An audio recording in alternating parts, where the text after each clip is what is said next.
आंबेगाव नगरपालिकाची निवडणुकीची रणधुमाळी चालू आहे. एकंदरीत वार्ड क्रमांक 2 या ठिकाणी आहे.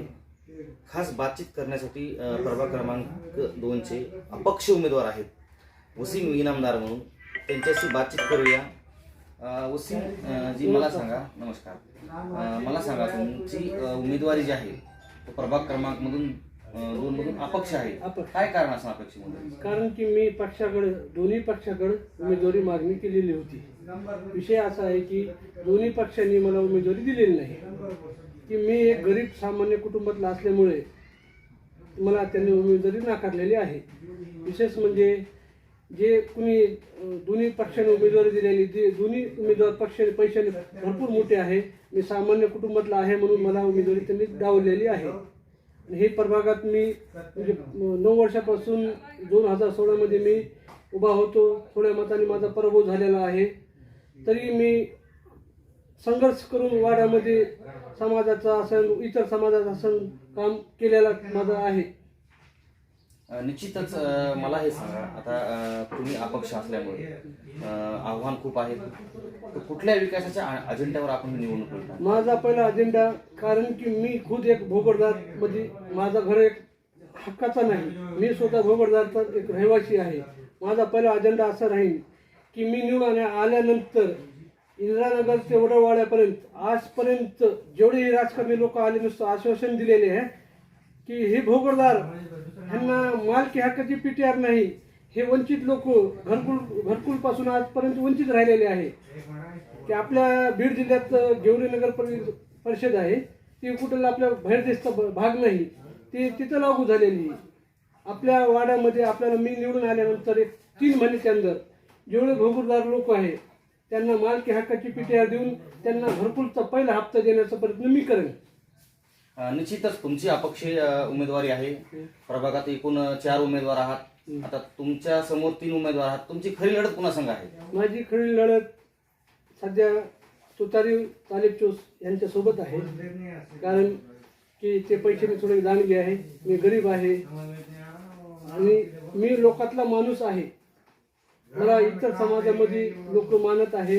कारण की मी प्रभागामध्ये काही नगरसेवक पदावर नसताना की माजलगावच्या कोणत्याही प्रभागामध्ये 4 समाज मंदिरचे काम कुणीच केलेले नाही. आम्ही बाहेरून प्रयत्न करून 4 समाज मंदिरचे कामं केले, सिमेंट रस्त्याचे कामं केले, नाल्याचे कामं केले, लोकांचे सुखा दुःखामध्ये, लग्नामध्ये जे काही आमच्याकडून होतं आम्ही त्यांना मदत केलेली. निश्चितच आता मला हे सांगा, प्रचार तुमच्या गाठीभेटीवर जोर आहे, तर गाठीभेटी दरम्यान कसा प्रतिसाद दिला तुम्हाला? इतकं प्रतिसाद येत आहे की ज्या दिवशी माझी उमेदवारी राहिली त्या दिवशी मी घरी रडत बसलो होतो. माझ्या घरी कमीत कमी 100 लोक आले. काय आले? 100 लोक येऊन म्हणले, वसीम तुझ्यावर अन्याय झालेला आहे, म्हणले तू ह्या वाड्यातून उभा राह, म्हणले आम्ही तुझ्या पाठीमाग आहे. फक्त मुस्लिम समाजाचे नाही म्हणून इतर समाजातून माझ्या घरी लोक आले, मला बोलून घेतलं. म्हणले तू अपक्ष का व्हायला गेलं, पक्षात काही घेण देण नसतं, माणसावर माणूस बघून मतदान टाकणार आहे म्हणजे. आणि हे सांगून मला त्यांनी मला जनताने उभा केलेला आहे, मी स्वतः उभा राहिलेला नाही.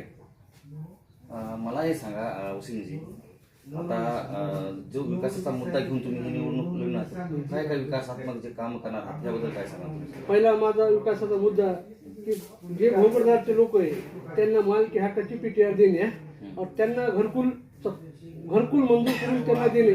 सिमेंट रस्ते, हे नाल्याचे काम तर प्रभागामध्ये होतच असतात. की बाबा आता आपल्यापाशी नवीन फातेमा नगर एक झोपडपट्टी तयार झालेली, तिकडं अजून काही विकास कामं नाही. काय की तिथं सिमेंट रस्त्याचे कामं, नाल्याचे कामं, लोकांचे सुखादुःखामध्ये. आणि मी तुम्हाला एवढं वचन देऊ शकतो की 5 वर्षामध्ये मी जर निवडून आल्यानंतर माझ्या प्रभागातला एकही माणूस नगरपालिकाची पायरी सुद्धा चढणार नाही. त्यांची घरपोच सेवा मी त्यांच्या घरी येऊन करणार. कोणतंही काम असलं त्यांचा, पीटीआर, रहिवासी, जे काही काम असेल त्यांचा. बरं, अपक्ष निवडणूक लढत आहात, निश्चितच आव्हान भरपूर आहे. जर तुम्ही विजय झाल्यानंतर कुठल्या पक्षाकडे जाणार? नाही, मी कुठल्या पक्षाकडे जाणार नाही. माझे वाड्यातले लोकांनी मी विचारूनच पुढचा निर्णय घेणार. कारण की ही निवडणूक माझी नाही, ही निवडणूक माझ्या वाड्यातल्या गरीब जनताची निवडणूक राहिलेली आहे. कारण की समोरचे दोन्ही उमेदवार हे कोट्याधीश माणसं आहे आणि मी एक गरीब सामान्य घरातला व्यक्ती आहे. म्हणजे जनशक्ती धनशक्तीचा धनशक्ती विरुद्ध जनशक्तीची ही निवडणूक आहे. पण काय करणार, आव्हान काय करणार मतदाराला तुम्ही? आव्हान मी घरी प्रत्येक मतदाराच्या घरी जाऊन त्यांचा आशीर्वाद घेत आहे. त्यांच्यासमोर माझे दुःख वेदना मांडत आहे की माझ्यावर अन्याय झालेल्याने मला दोन्ही पक्षाने उमेदवारी नाकारलेली आहे. कारण की मी 2016 पासून वार्डामध्ये सतत प्रयत्न करत आहे की लोकांची सेवा करण्यासाठी. 2022 मध्ये निवडणूक व्हायला पाहिजे होती, काही कारणास्तव निवडणूक झाली नाही, तरी लोकांच्या सुखादुःखामध्ये संपर्कामध्ये राहून मी माझा वार्डामध्ये काम चालू केलेलं आहे. बरं, जनतेनं काय आव्हान करणार तुम्ही मतदानाविषयी? जनतेला मी हात जोडून विनंती करत आहे की मी एक गरीब कुटुंबातला माणूस आहे, मी अपक्ष उमेदवार आहे, की मला मतदान करून तुम्ही विजय करा. निश्चितच हे होते प्रभाग क्रमांक 2 मधले अपक्ष उमेदवार वसीम इनामदार. त्यांच्याशी खास बातचीत केली आपण दिशा 24 न्यूज यांच्या माध्यमातून.